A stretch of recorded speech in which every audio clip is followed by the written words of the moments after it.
Ben Osman Bey. Bilirim ki devlet milletin hanesidir. Devleti kurmaya yürek, milleti korumaya kudret gerek. Ama ben kudretimi ailemden alırım. Güçlü olmak evvela aile olmaktır. Yüreği çelik, kanı deli akan.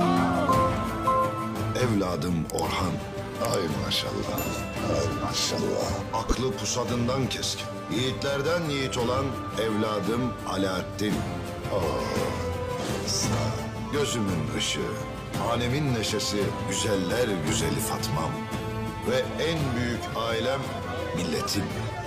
Her birinin gözünde aynı düşü görür. Cihana yayılan çınar hepimizin düşüdür.